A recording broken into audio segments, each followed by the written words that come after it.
Hello students. तो आज के इस क्लास में हम एक बहुत important question from class 10th maths लेके आए हैं, जो कि आपके बोर्ड में आने के डेफिनेटली चांसेस हैं। तो इस वीडियो को एंड तक जरूर देखें।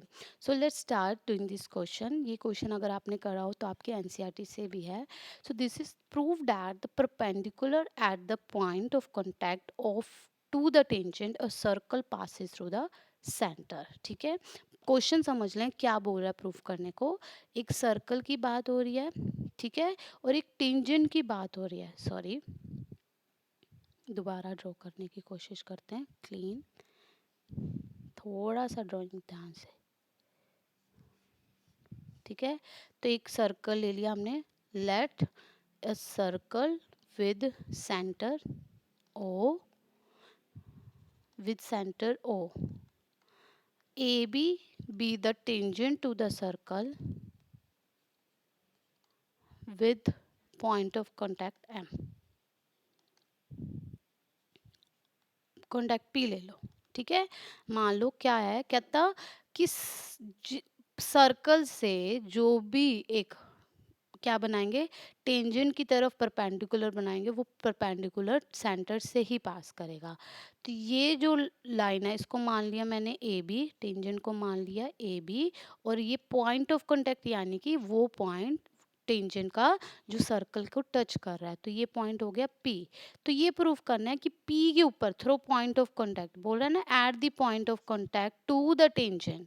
पॉइंट ऑफ कांटेक्ट टेंजेंट के ऊपर जो भी परपेंडिकुलर बनेगा वो सेंटर से ही पास होगा, राइट। तो हम ये मान लेते हैं। पहली बात आपको ये पता होना चाहिए, हमारी बेसिक थ्योरम क्या कहती है, radius of a circle is perpendicular to the tangent, is perpendicular to the tangent of the circle at the point of contact। पहला तो यही पॉइंट है, ठीक है। तो इसका मतलब यहाँ से क्या रिजल्ट आ गया, जो आपका OP है वो किसके परपेंडिकुलर हो गया, AB के, जिससे एक रिजल्ट आ गया angle OPB is equal to 90 degree, ठीक है। नाउ लेट अस एज्यूम कि सेंटर O के अलावा एक और पॉइंट है जहां से परपेंडिकुलर बना सकते हैं। Let X be other point such that, कौन सा पॉइंट है जहां से आप परपेंडिकुलर बना सकते हैं, such that X P is perpendicular to A B. तो ये मान लो ये पॉइंट है एक्स, वहां से मैंने परपेंडिकुलर बनाया। इसका मतलब जो एंगल एक्स पी बी है वो क्या होएगा, 90 डिग्री। ये नंबर वन।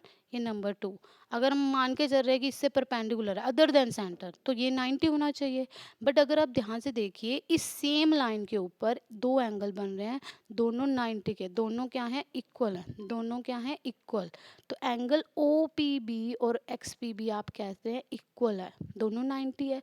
बट बच्चे ये चीज़ कब पॉसिबल है, this can be possible only if X P passes through the centre O, मतलब एक्स पी जो है ओपी लाइन पे ही लाई करे। This is possible only if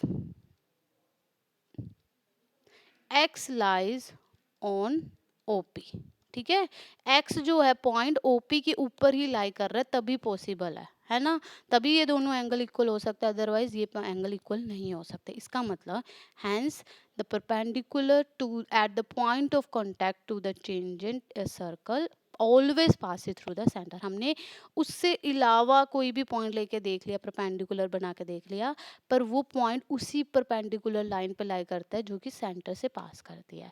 तो ये आपके एनसीईआरटी का भी क्वेश्चन है, इंपॉर्टेंट क्वेश्चन है। इसको ध्यान से खुद रिटर्न में लिखिए। हर थ्योरम को लिखना या रीजन लिखना बहुत इंपॉर्टेंट है, ठीक है। सो हमारे चैनल को सब्सक्राइब करना ना भूलें। थैंक